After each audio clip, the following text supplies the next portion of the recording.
Vamos a aprovechar que están así de pie y por alguna razón que yo no conozco, no sé, yo me siento como en casa, entonces no voy a tomar mucha formalidad para eso.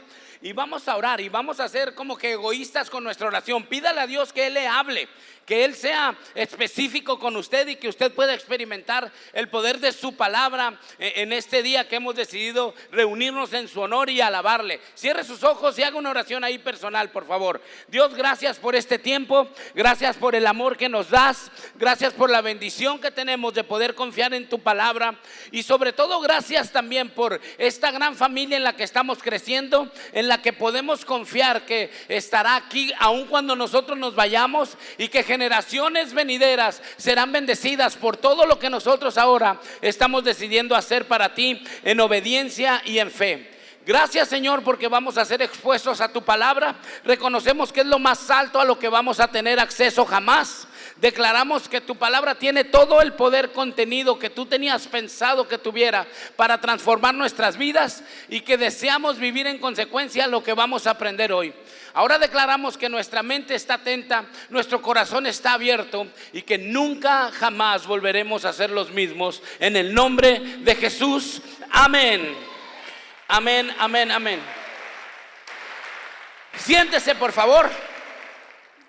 Siéntese y esté a gusto. Vamos a estar hablando de un tema sumamente básico, así es que si ustedes están aquí por primera vez, no se sientan excluidos. Si ustedes no son personas que han crecido en una iglesia como la nuestra, si ustedes tienen acá la oportunidad de estar con nosotros, pues por primera o segunda ocasión, siéntanse parte del tema. No necesitas saber mucho para tú comprender lo que hoy vamos a enseñar. Y a nosotros nos gusta mucho recibir personas nuevas, porque un día nosotros vinimos, al igual que tú, por una invitación de una persona que nos amaba, que se interesó en nosotros y bueno, provocó que Dios hiciera su obra a través de esa invitación. Entonces, bienvenidos a todas esas personas. Abróchese el cinturón de la atención. Vamos a comenzar. Estoy convencido de algo y voy a empezar compartiéndole eso. Algunos de nosotros no asistimos con constancia o con consistencia a una iglesia porque el concepto que nosotros recibimos acerca de Dios nos fue entregado por nuestra mamá, por nuestra abuela, porque alguien nos dijo que había que creer en ese Dios. Pero por lo general nosotros lo recibimos cuando éramos pequeños. No sé si usted esté de acuerdo conmigo, pero usted empezó a escuchar de Dios cuando estaba muy chico y probablemente, al igual que a mí, a usted le dijeron estas tres cosas. Hay un Dios que todo lo ve y te está observando y tú debes de portarte bien porque Dios trata bien a los que se portan bien y Dios castiga a los que se portan ¿qué? Además, tu mamá te dijo que tú podías orar a Dios porque Él te escuchaba y como te escuchaba y era bueno y te amaba, Él iba a conceder o Él iba a contestar esa petición que tú le estabas haciendo. Esa fue la fe que nosotros recibimos de inicio, esa fue la enseñanza. Algunos cantamos que Cristo nos amaba, que la Biblia lo enseñaba así. Y bueno, de niños tenemos un corazón tan puro, tenemos una vida con tan pocos problemas, que a nosotros se nos hizo muy padre abrazar a ese Dios. Y si usted se fija, conforme fue avanzando el tiempo, muchos de nosotros seguimos teniendo ese mismo concepto de Dios que recibimos cuando éramos unos niños. Ahora, ¿cuál es el problema con esto? Que las tensiones de tu vida adulta hacen pedazos a tu fe de niño. Que la enfermedad tan fuerte que golpeó a tu familia, a través de la cual tú necesitaste orar y pedirle a Dios, y aparentemente ese Dios que era amoroso, que era bueno y que te escuchaba, estaba obligado a hacer algo y no lo hizo, pues se contrapone contra lo bonito que te pintó el cuadro mamá. Y entonces de repente las deudas, las necesidades, un hijo adolescente, una niña que no se comporta con la propiedad que debiera, un esposo que no es lo amoroso, cuidadoso y tierno que prometió, una esposa que no es lo sumisa, que no es lo dedicada y que no es pues lo ayudadora que debiera, empiezan a pues contrapuntear con ese Dios que era bueno y que premiaba a la gente buena y que era fuerte y poderoso y que castigaba a los malos. Ahora tú tienes vecinos malos que parece que son buenos porque les va muy bien, prosperan, avanzan. Y entonces ahí viene un problema.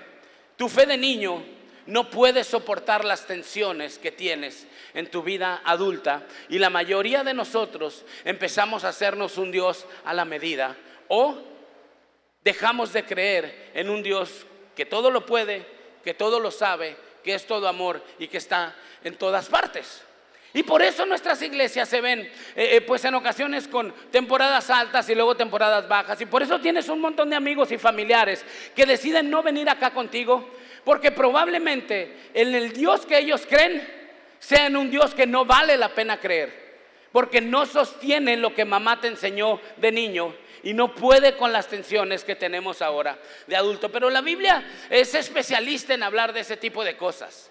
Y la Biblia menciona en Hebreos 11:6 algo que nos va a ayudar esta mañana a entender un poco el nuevo concepto de Dios que debieras abrazar como un adulto. Nosotros vamos si tú te quedas con nosotros por los siguientes minutos, vamos a tratar de dar tanta fuerza a tu fe de adulto que los problemas que tú estás enfrentando ahora pueden tener una solución y pueden tener alguien que se enfrente con fuerza a ellos. Vamos a leer Hebreos 11:6 y dice así: pero sin fe es imposible agradar a Dios, porque es necesario que el que se acerca a Dios crea que le hay y que es galardonador de los que le buscan. Usted conoce ese versículo, ¿cierto? Sin fe es imposible agradar a Dios, dice ahí, porque es necesario que el que se acerque a Dios crea que le hay y que Él es galardonador de los que le buscan. Y a mí me deja ver algo este versículo. Si usted pone atención, dice que si usted va a empezar a buscar a Dios con la intención de agradarlo, es necesario que usted esté plenamente convencido de la existencia de Dios. Es decir, que usted esté convencido de que hay un Dios. Y eso me deja una posibilidad. Si Pablo está diciendo aquí a través del libro de los Hebreos que sin fe es imposible agradar a Dios, y que es necesario que si usted va a ir a una iglesia los domingos, que si usted se va a congregar con algún grupo, que si usted va a asistir a un grupo en casa, que si usted va a ir a un grupo de mujeres, a un grupo de hombres, que si tú vas a ir a un grupo de jóvenes, dice ahí, es necesario que si tú te vas a acercar a Dios, creas, estés totalmente convencido de que Dios existe, de que hay un Dios. Y me da una posibilidad, y yo no sé si usted la pueda contemplar también. Me deja saber que probablemente en lugares como estos donde nos reunimos todos los domingos, existan personas que están ahí, que están haciendo como que existe Dios, pero que en realidad en lo más secreto de tu corazón, en la soledad de tu habitación, en la enormidad de tus problemas, no estás realmente convencido de que Dios existe. No estás realmente convencido de que Dios está ahí para ti. Y si esa es tu situación y si ese es tu caso, estoy seguro que Dios te trajo acá de manera especial y con un propósito específico. ¿Hay alguien aquí que sea de Mérida? ¿Alguien de Mérida? Somos muchos. Los de Mérida tienen un dicho. Ellos dicen, lo busco, pero no lo busco. Lo busco, pero no lo busco. Y ellos quieren decir es que lo busco, pero no lo encuentro. Y yo me he topado con gente que está en nuestras iglesias, que está sentada ahí, que levanta las manos, que aplaude, que da su ofrenda y que están haciendo como que buscan y buscan a Dios, pero en realidad no lo están buscando. Ni siquiera creen que Dios existe. Entonces yo quiero preguntarte algo muy básico, algo sumamente sencillo, algo que no necesitas ser un maestro en teología para contestármelo. Yo quisiera que tú contestaras estas preguntas sinceramente. Imagínate por un momento, sin importar lo mucho que conozcas de la Biblia, lo grande que sean tus problemas, lo maravillosa que sea tu vida, lo mucho que amas a Dios, sin importar cuál sea tu situación espiritual, contéstame esto por favor, imagínatelo. ¿Cómo sería tu vida si tuvieras una gran fe? ¿Cómo se vería afectada? ¿Cómo cambiaría tu vida si tuvieras una enorme fe, una gran fe? Una fe que estuviera siempre consciente de tres cosas. Número 1, Dios existe. Número 2, te conoce por nombre. Y número 3, Él ha prometido estar contigo todos los días de tu vida. ¿Cómo sería tu vida, mi hermano? ¿Cómo sería tu vida, visita? ¿Cómo sería tu vida, hombre? ¿Cómo sería tu vida, empresario? ¿Cómo sería tu vida, joven? ¿Cómo sería tu vida, mi hermana? Si tú salieras hoy de este lugar teniendo una enorme, una gran fe, una gigantesca fe, que estuviera todos los días, en todo momento, siempre convencido solamente de 3 sencillas cosas que parecen muy básicas, pero que tienen que ser reales en tu vida. Número 1, Dios existe. Número 2, te conoce por nombre. Y número 3, Él ha prometido estar contigo todos los días de tu vida. ¿Cómo sería tu vida si tuvieras ese tipo de fe? ¿No te hace querer respirar y descansar? ¿No te hace querer brincar de alegría? ¿No te hace querer aplaudir? ¿No te hace querer decir qué bueno eres, qué bueno que estoy escuchando esto? Tú existes, me conoces por nombre, eres un Dios intencionado que sabe exactamente lo que me está pasando. Mi realidad no empata con lo que tú estás sintiendo por mí. Tú me amas, enviaste a tu hijo a una cruz a morir por mí, y tú tienes planes de bien y no de mal. Estoy plenamente convencido que cualquier cosa que venga puede ser enfrentada por mí, porque tú has prometido estar conmigo todos los días de mi vida. ¿Cómo sería tu vida?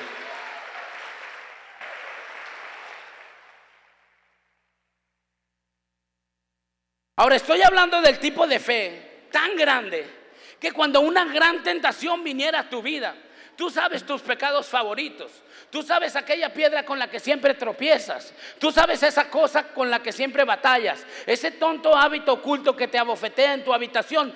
Tú conoces el pecado pues que ya practicas como deporte. Estoy hablando del tipo de fe que cuando viniera una gran tentación, algo que tú no pudieras evitar. Si eres joven, estás con el mouse y quieres dar clic a esa página, y tú sabes que en 2 clics nuevamente vas a estar en un mundo que te presenta a Satanás de manera especial y que te hace sentir cosas impresionantes en el cuerpo. Pero tú, en vez de ir allá, recuerdas que tienes una gran fe y ya no te tiembla la mano, sino te tiemblan las rodillas. Y en vez de dar ese clic y de ir a esa página que te va a llenar la mente de cochinada, tú decides orar a Dios y decirle a Dios: yo no sé cómo estoy soportando esto, pero entiendo que tengo una gran fe y que tú estás ahí viéndome y yo no voy a defraudarte. Estoy hablando, mujer, del tipo de fe que cuando hay algo que suceda a tu alrededor y que quieres platicarlo y que podemos encasillarlo en ese folder tan rico que se llama chisme, tú no aguantas, mujer, porque tú dices: es que mi pechito no es bodega. Bueno, ella es mi comadre, se lo voy a decir a ella para que me ayude a orar. O sea, tú estás tratando de convencerte de divulgar eso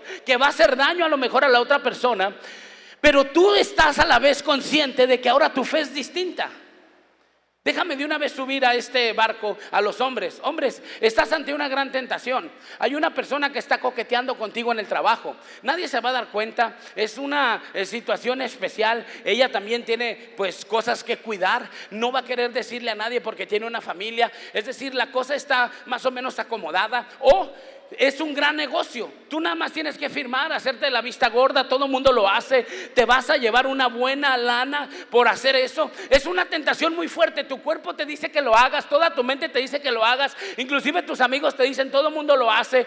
Y tú estás ahí que no aguantas, pero tú recuerdas que tienes una gran fe y volteas al cielo y le dices: Dios, yo no sé cómo tú piensas que yo voy a aguantar con esta tentación, pero ahora yo tengo una gran fe y yo sé, según Corintios, que tú siempre das juntamente con la tentación la salida. Antes ese pecado me hubiera bofeteado, antes hubiera pecado de esa manera, antes te hubiera ofendido, antes no te hubiera honrado, pero no hoy, este día no, porque yo tengo una gran fe. Estoy consciente de que existes, me conoces por nombre y has prometido estar conmigo todos los días de mi vida. ¿Cómo sería tu vida, ¿Cómo se vería tu vida si tuvieras ese tipo de fe? Estoy hablando del tipo de fe que cuando algo realmente bueno suceda, un gran negocio, amigo, no estoy hablando de un negocito, no estoy hablando de algo que más o menos te va a dar para salir un mes. No, estoy hablando de un gran negocio. Es un negocio que te va a dar a lo mejor para las siguientes 3, 4 generaciones. Tu gente no se tiene que preocupar por ese dinero. Es algo bueno que te sucedió. Es un tío millonario que estaba por ahí escondido y que él te amaba en secreto y te dejó algo. Es algo padre que se vendió. Tienes toda tu producción de huevos vendidas a Bachoco por siempre. O sea, es un negocio constante, sonante, que siempre te está yendo bien. Tienes ahora un ranchito al cual puedes acudir los fines de semana. Tienes un pickupcito. Tienes cosas cosas buenas en tu casa. Si eres joven, la más bonita de la escuela te hizo caso, no puedes creerlo, te sientes emocionadísimo. Y bueno, las cosas empiezan a cambiar, mujer, para ti. Tienes varias prendas ahí, tienes varios zapatos, no te tienes que preocupar ya por lo básico. Están viviendo bien, están viviendo también que ustedes pueden pasear. Y hay tantos lugares alrededor que no conoces, que te empieza a ocurrir la idea de que los domingos, pues no todos tienen que ser para el Señor, porque pues si Él nos está bendiciendo también es para que disfrutemos. Y además tú dices, pues Dios está en todas partes, allá oramos, allá nos reunimos, allá leemos un poquito la Biblia, y de repente te empiezas a dejar de congregar porque te está yendo bien. Pero como tú tienes una gran fe, tú entiendes que si cuando tú tenías necesidad estuviste pegado a Dios, orando todo el tiempo, llorando y clamando para que Él volteara a verte y te bendijera, ahora con tu gran fe no te vas a olvidar de Él solamente porque Él te ha bendecido. Tú entiendes que todo lo bueno que tienes en tu vida desciende de lo alto, del Padre de las luces, en el cual no hay sombra ni mudanza de variación. Y entonces tú dices, Dios, no me olvidé de ti, tú no te olvidaste de mí cuando yo necesitaba, yo no me voy a olvidar de ti. Ahora que tú me has bendecido tanto, todo es tuyo y de lo recibido de tu mano te damos. Te bendigo por esta bendición.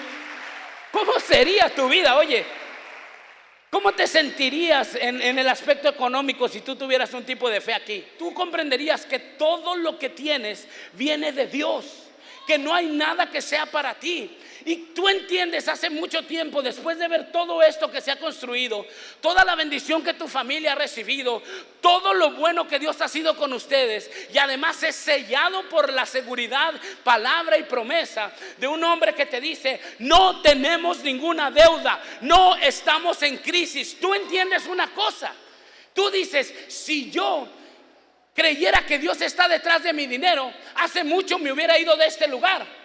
Porque siempre al pastor se le ocurre un proyecto tras otro, tras otro, tras otro, tras otro. Pero si tú tienes una gran fe y entiendes que todo lo que ha sido bendecido es porque Dios así lo ha querido. A ti cuando dicen necesitamos 100 personas de 1000, tú dices, no, pastor, usted se vuelve a equivocar. Usted necesita 99, porque conmigo siempre puede contar. Yo voy a meterle eso que usted me está pidiendo y lo voy a hacer con gusto, porque Dios me ha prosperado y me ha bendecido. Y usted no está ahí pensando que Dios está detrás de su dinero. Usted entiende que Dios está detrás de su corazón. Y si usted tiene problemas para abrir su cartera, usted va a tener problemas para abrir su corazón. Y entonces usted dice, yo confío plenamente en Dios. Si ese es el hombre que ha puesto a administrar esto, yo voy a dar, porque sé que estoy sembrando en una tierra que es eterna. Y entonces todo lo que yo doy me es remunerado en la eternidad.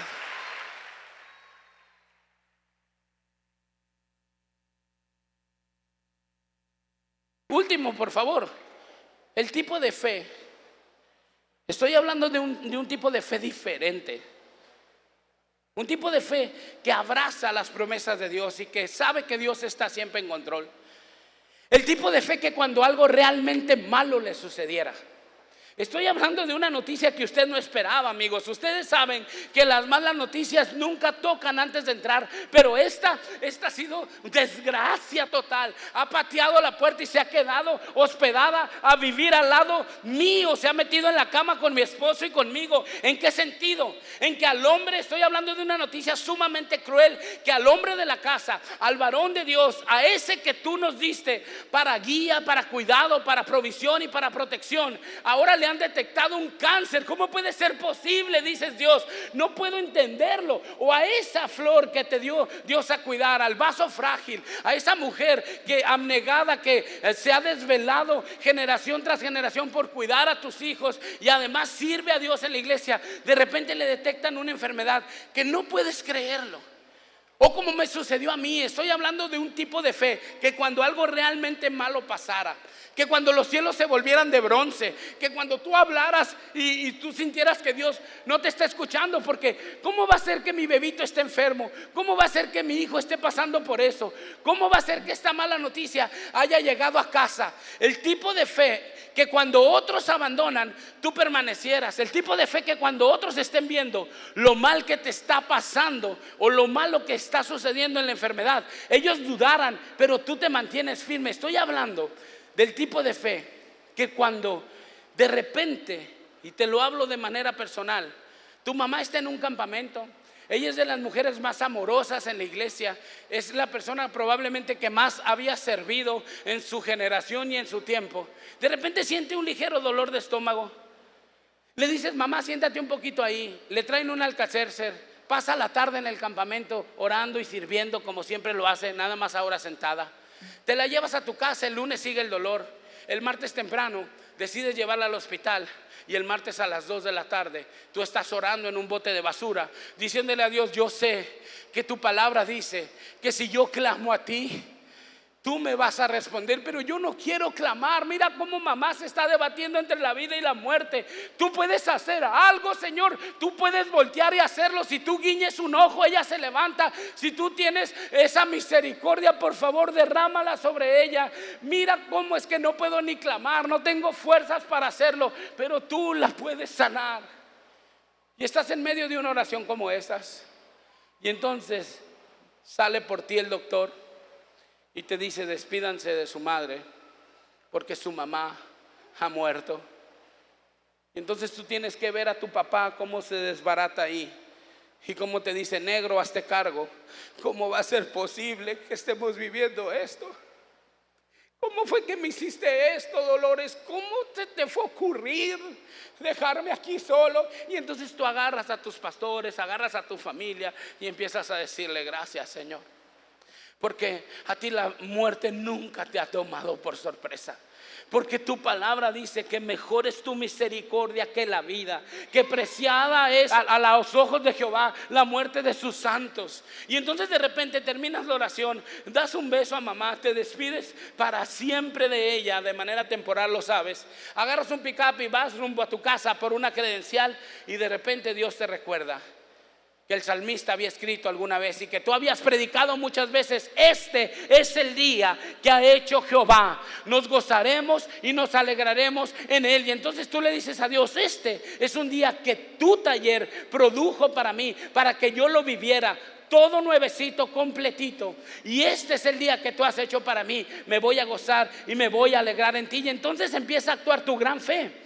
Esta fe que sabe que Dios existe, que te conoce por nombre y que Él ha prometido estar contigo todos los días de tu vida. Y tú le dices a Dios: qué gran idea tuviste de la vida eterna. Claro que mi mamá tenía que morir primero que yo, porque ella fue la que nos presentó a Jesús. Ella fue la que primero te declaró su amor, y ella fue la que en vida más te amó de nosotros. Ella merecía verte primero. Qué emocionante saber que hay un lugar para ella esperando ahí, y que un día nos volveremos a encontrar. Gracias por tu amor, tu misericordia y tu bondad.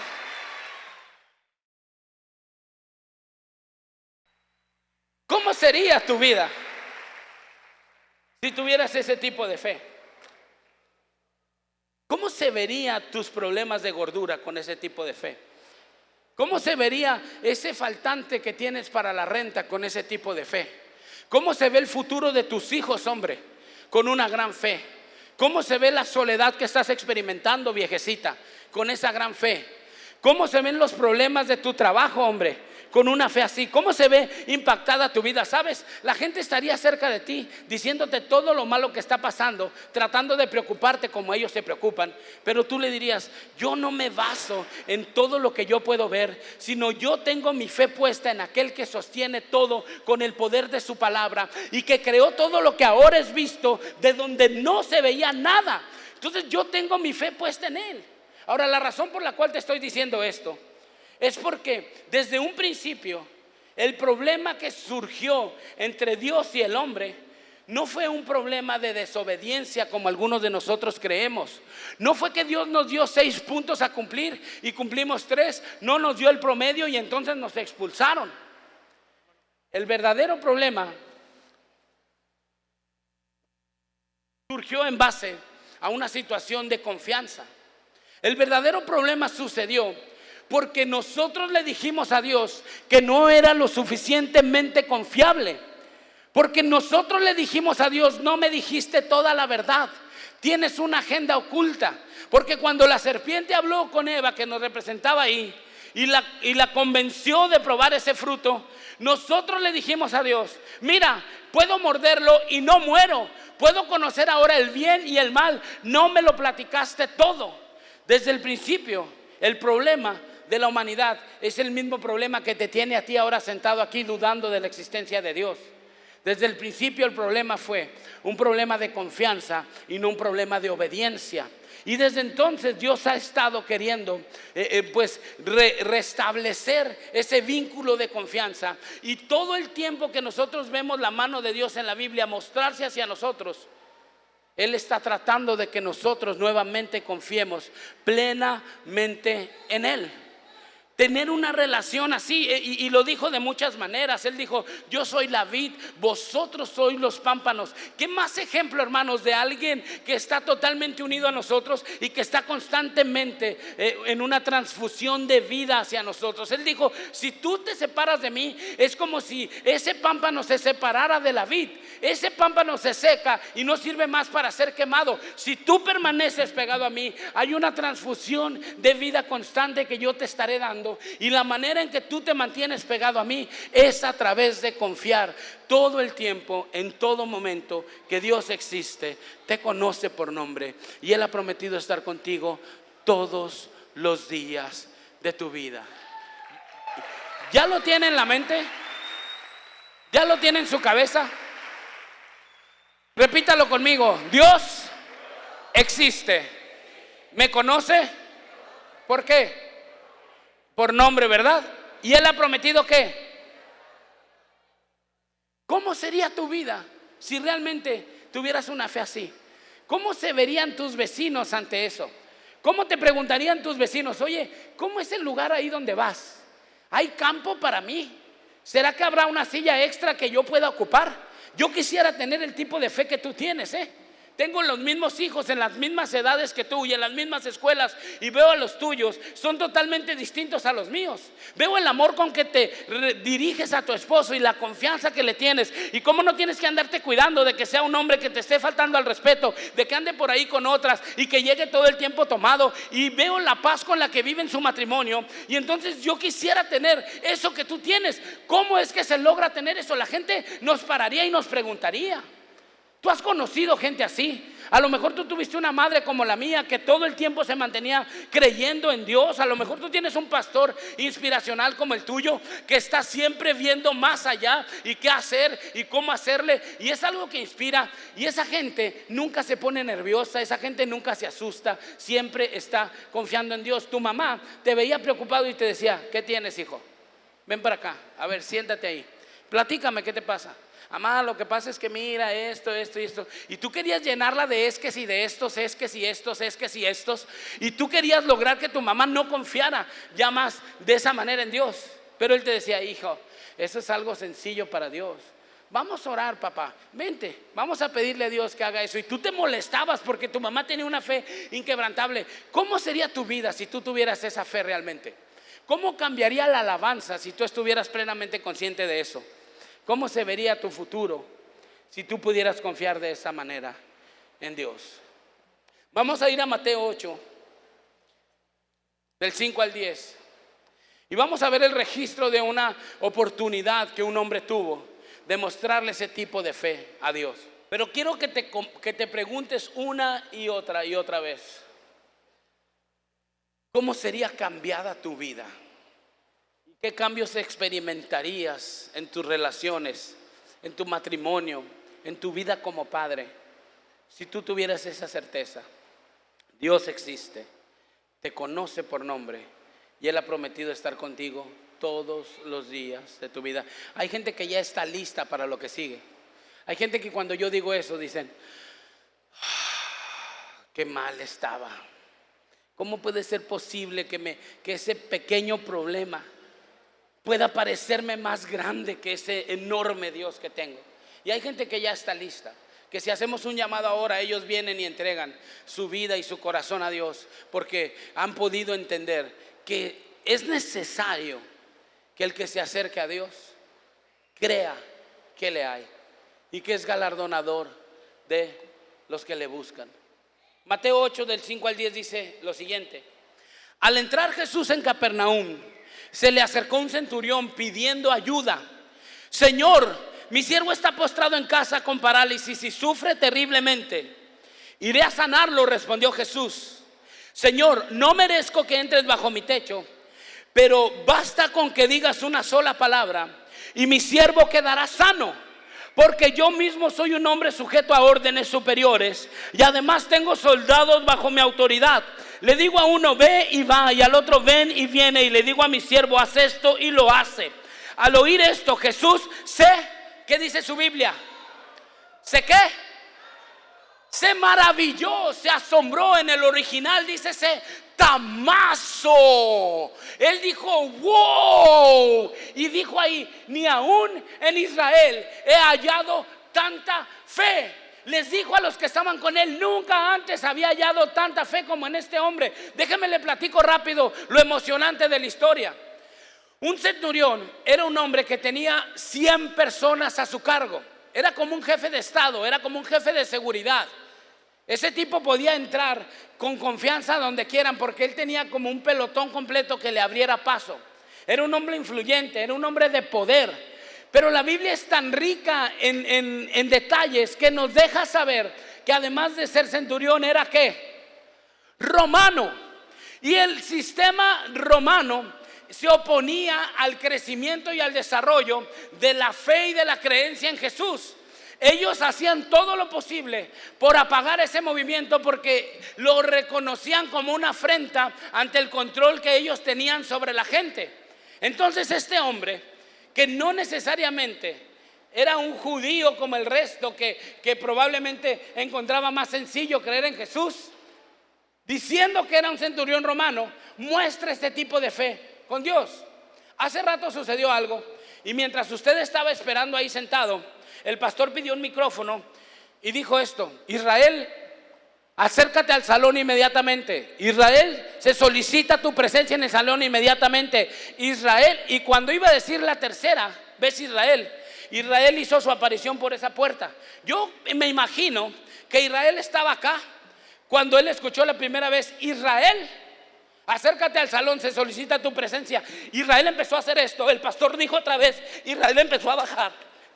Y entonces, en lo que el pastor dijo otra vez, Israel ya estaba allá. El pastor entiende que él tiene gente a su cargo y que cuando él dice que se haga algo, las cosas se hacen. El pastor tiene una ventaja sobre algunos de nosotros para poder creerle a Dios. Si Dios le dice al pastor que hay que hacer unos salones allá atrás, mientras yo me moriría de miedo porque es una visión de 100,000 pesos, el pastor dice: amigos, no tengo ningún problema. ¿Por qué sé eso? Porque el mes pasado a Dios me dijo que pavimentáramos acá 5,000 metros, y yo lo dije y Dios lo hizo. Entonces el centurión está en una posición igual y le dice a Jesús: no, le dice, yo no soy digno de que vengas a mi casa, pero una palabra tuya bastará para sanarla, porque yo tengo hombres bajo mi autoridad. Y le digo a este: ven y viene. Le digo: Israel, se solicita tu presencia, y Israel corre. Y le digo a este: ve y va. Y le digo: vayan allá y tráiganme a este, y me lo traen. Yo estoy seguro, le dice, que si tú dices tu palabra aquí, eso que tú dices aquí va a suceder allá. Y Jesús dice: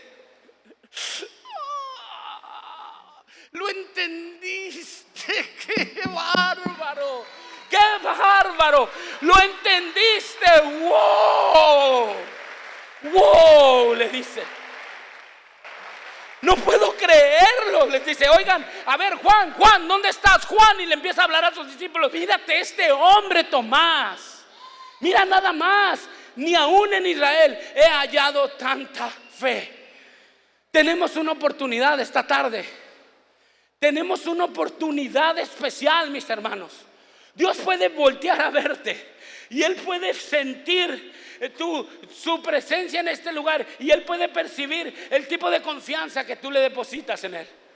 Y yo sé que en algunos de sus casos Dios los está volteando a ver Y esta mañana ustedes llegaron cargados y con algunos problemas enormes y con algunas situaciones horribles y con algunos secretos que como mujeres tienen que guardar por proteger a sus hombres y por algunas cuestiones de trabajo pues que son inminentes y que mañana, el lunes, los espera para darles nuevamente una bofetada en la cara. Yo sé que nos presentamos domingo a domingo con un montón de situaciones que tratan de robarnos la paz y la confianza en Dios.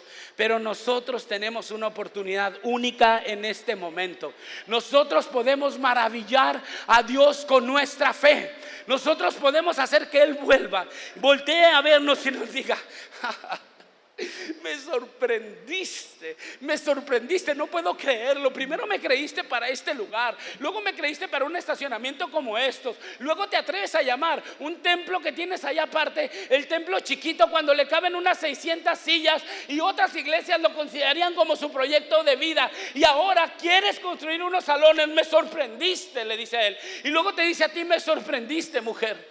Tienes todos los elementos necesarios para dejarlo. Tenías todo para enviarlo a la calle. La gente iba a comprenderte porque muchos lo vieron antes de que tú lo descubrieras. Tú lo podías haber avergonzado delante de tus hijos.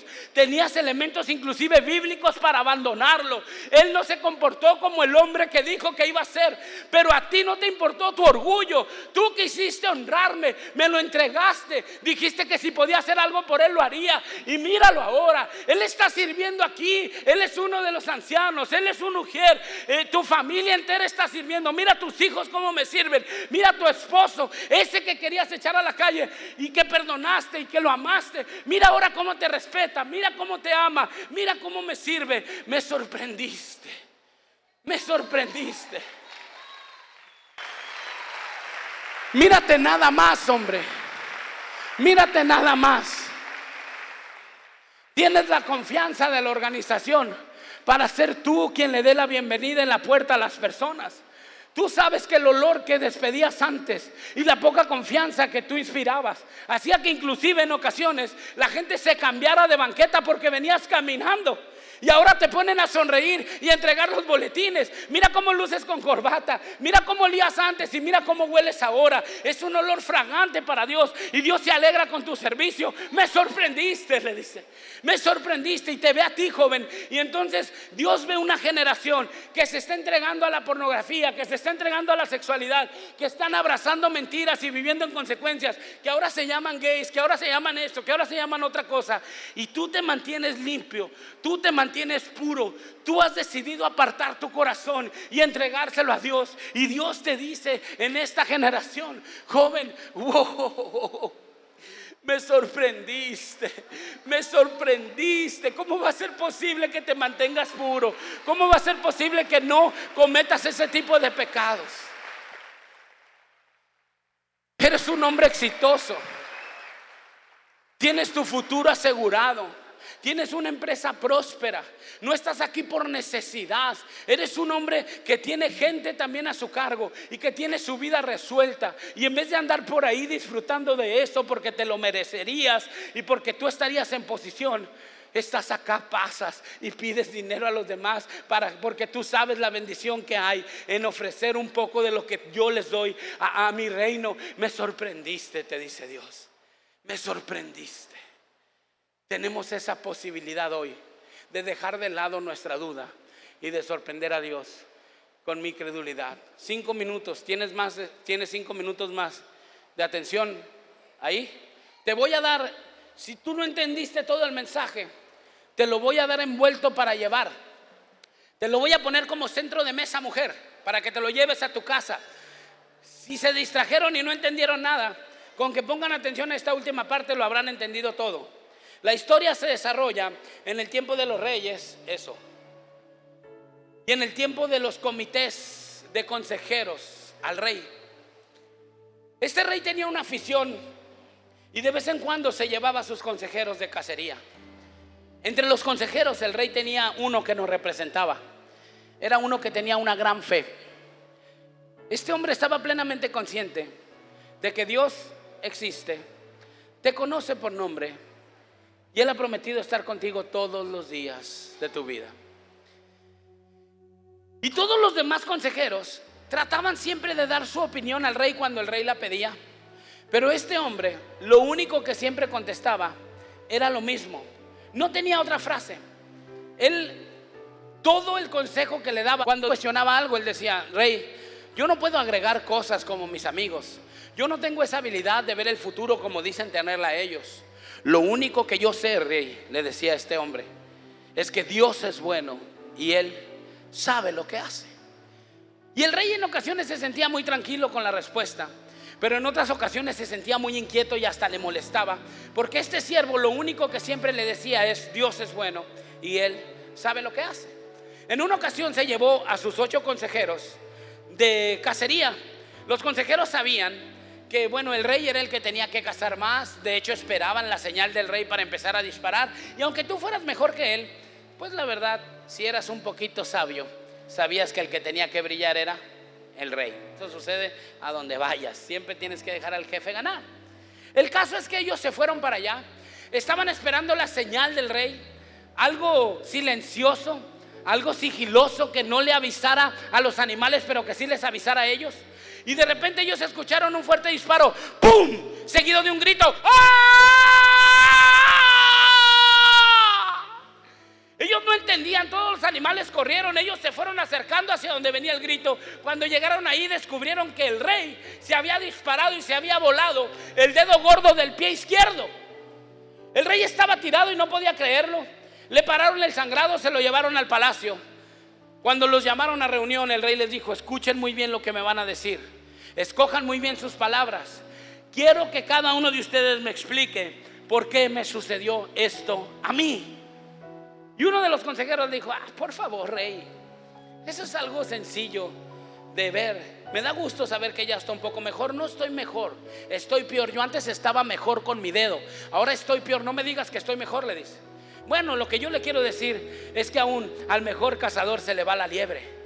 Y el rey le dice: no me digas por favor que esto le pudo haber pasado a cualquiera, porque no le pasó a cualquiera, me pasó a mí. Alguien más que tenga algo que decir. Y otro se apresura y dice: rey, existió en la vida la historia de un hombre que tenía 100 monedas de oro y él perdió una. Y bueno, dedicó todo su tiempo, toda su pasión y toda su vida a buscar esa que se le había perdido, y dejó de lado el disfrutar las 99. Y dice el rey: no me digas que yo tengo ahora 19 dedos y que me tengo que dedicar a dar gracias por los 19 dedos. Yo tenía 20 dedos la mañana de ayer y ahora tengo 19, me falta un dedo. No me pidas que sea más feliz con 19 dedos que con 20.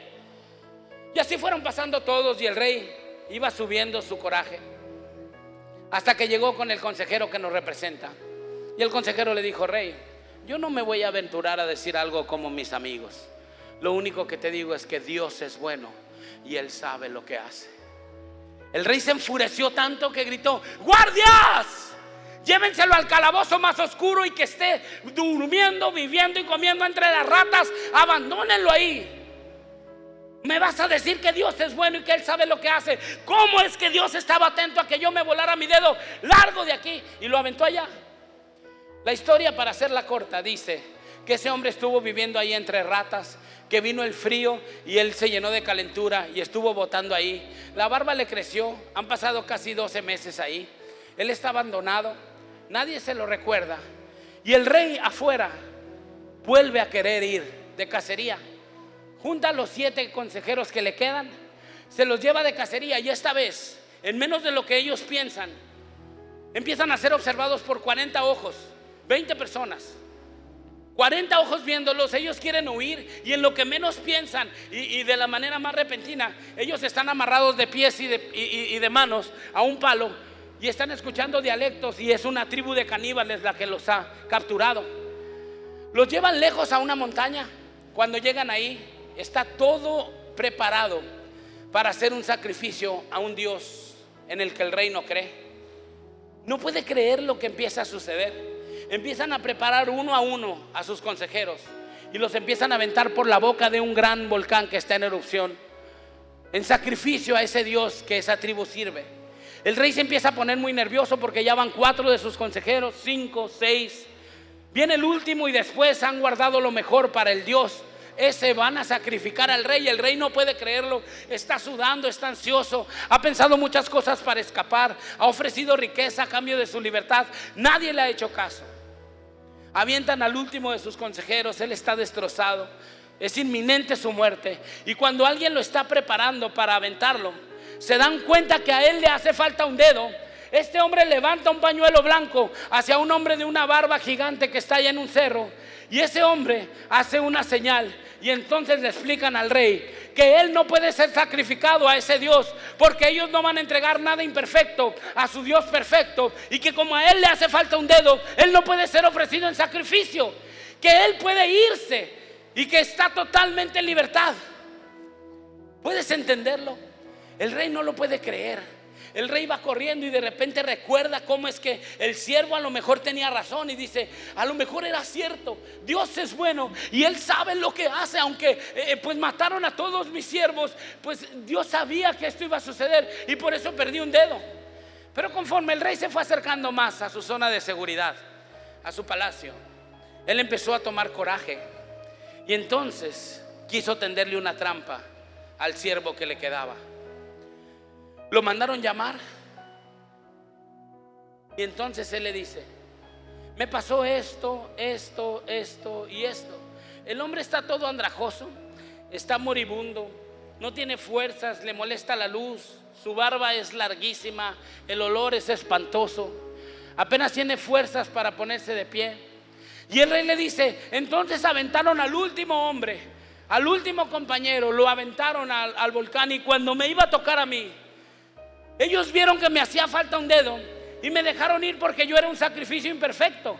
Entonces le dice: tenía razón, Dios es bueno y Él sabe lo que hace.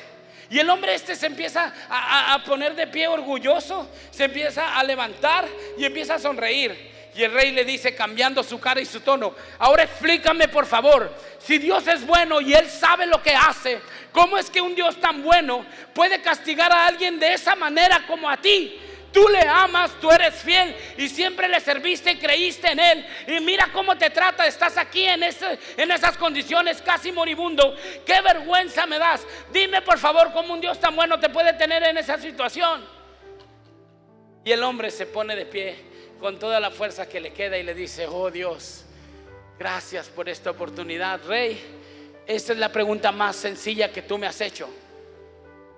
Nadie antes me había puesto en una oportunidad tan evidente de demostrar la bondad de Dios. Si tú te fijas, le dice, todo mi cuerpo está completito. Si yo no hubiera estado metido en ese calabozo, yo hubiera ido con ustedes de cacería y a mí también me hubieran sacrificado. Dios es bueno y Él sabe lo que hace.